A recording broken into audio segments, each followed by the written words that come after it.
আমরা এই হামলার তীব্র নিন্দা এবং প্রতিবাদ জানাই। আমরা সরকারকে বলেছিলাম, আপনারা আওয়ামী লীগ ধরেন, জেলে ভরেন, কিন্তু আমাদের কথা শোনা হয়নি। 11 মাসে এই সরকারের একমাত্র অর্জন আওয়ামী লীগকে পুনর্গঠন করা এবং পুনর্বাসন করা। এছাড়া আওয়ামী লীগের নেতাকর্মীদেরকে পুনর্বাসন ছাড়া আর কোন দৃশ্যমান সংস্কার অগ্রগতি আমরা চোখে দেখছি না। সংগ্রামী সাথী ও বন্ধুগণ, আজকে আমরা দেখলাম এনসিপির নেতাকর্মীদের উপরে ছাত্রলীগ যুবলীগ হামলা করছে, আর পুলিশ নির্বিকার চেয়ে চেয়ে তাকিয়ে তারা কেউ কেউ দৌড় দিচ্ছে। এইভাবে এদেশের আইন শৃঙ্খলা রক্ষা করা যাবে না। আমি বাংলাদেশ সেনাবাহিনীকে ধন্যবাদ জানাই। সেনাবাহিনী এনসিপির শীর্ষ নেতৃবৃন্দকে সেনাবাহিনীর এপিসিটি করে রক্ষা করেছে। আমরা গণ অধিকার পরিষদের পক্ষ থেকে শুরু থেকেই বলে আসছিলাম, এনসিপির যে সকল নেতৃবৃন্দ আক্রান্ত হয়েছে, নাহিদ, আক্তার, হাসনাত এবং সার্জিস থেকে শুরু করে যারা, এবং একই সাথে যে সকল নারী নেত্রীরা আমরা দেখেছি ফেসবুকে তারা আত্মচিৎকার করছে, ফেসবুকে পোস্ট করছে, আমরা তাদের সহযোদ্ধা হিসেবে তাদের পাশে দাঁড়িয়েছি। গণ অধিকার পরিষদ মনে করে আমরা যারা এই জুলাইয়ের শক্তি, আমাদের ভিতর একতা থাকতে হবে। সংগ্রামী সাথী বন্ধুগণ, আমরা দেখেছি এই গণঅভ্যুত্থানের পরে কিভাবে আমাদের ঐক্যকে পরিকল্পিতভাবে বিনষ্ট করা হয়েছে। আজকে বিএনপির বিরুদ্ধে স্লোগান দেওয়া হচ্ছে, জামাতের বিরুদ্ধে স্লোগান দেওয়া হচ্ছে, গণ অধিকার পরিষদের বিরুদ্ধে স্লোগান দেওয়া হচ্ছে, এনসিপির বিরুদ্ধে স্লোগান দেওয়া হচ্ছে।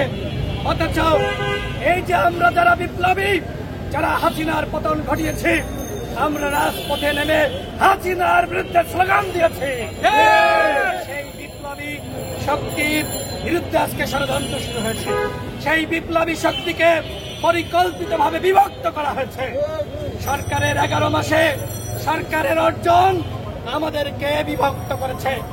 আমরা যদি এইভাবে বিভক্ত হয়ে যাই, তাহলে ওই হাসিনা আবারও ফিরে আসবে। আজকে ছাত্রলীগের পক্ষ থেকে বলা হয়েছে যমুনা ঘেরাও করবে।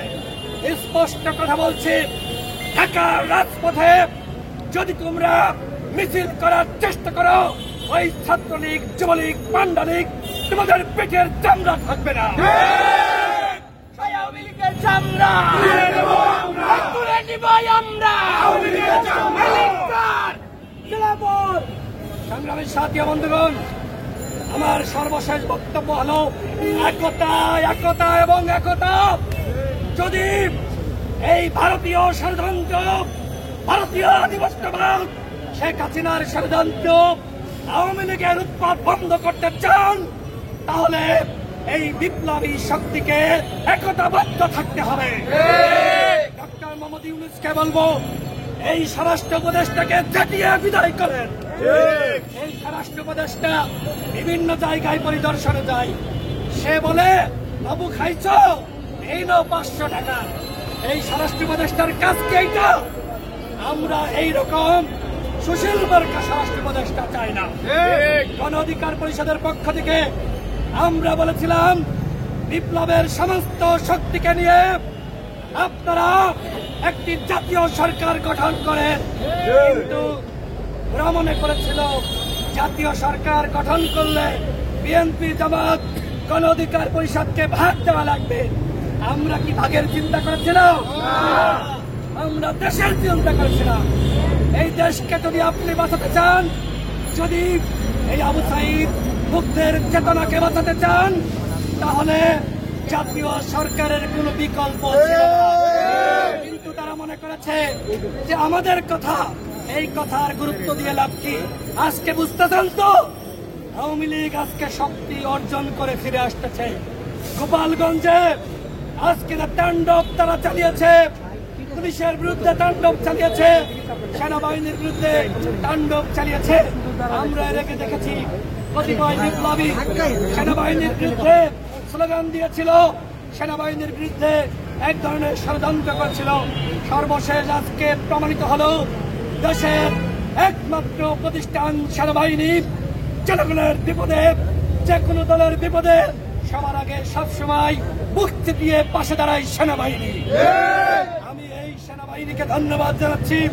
আজকে বিপ্লবের নেতা এনসিপির বিরোধীদেরকে তারা যেভাবে রক্ষা করেছে, এইখানে যেভাবে ছাত্রলীগের বিরুদ্ধে তারা রুখে দাঁড়িয়েছিল, সেনাবাহিনীর একজন তো ভালো যেতে পারত না, পুলিশ তো পালিয়েছে না? হ্যাঁ, সেইখানে কিছু সংখ্যক পুলিশ তারাও কিন্তু ছাত্রলীগ যুবলীগকে প্রতিহত করেছে। কিন্তু ওই যে আইন উপদেষ্টা বলেছিল না, পুলিশের মধ্যে 80% আওয়ামী লীগের ছাত্রলীগের, আজকে গোপালগঞ্জে প্রমাণিত হয়েছে ওই 80% তারা আজকে চুপ ছিল, তারা আজকে পালিয়েছে, আর 20% ওই ছাত্রলীগ যুবলীগকে প্রতিহত করেছে।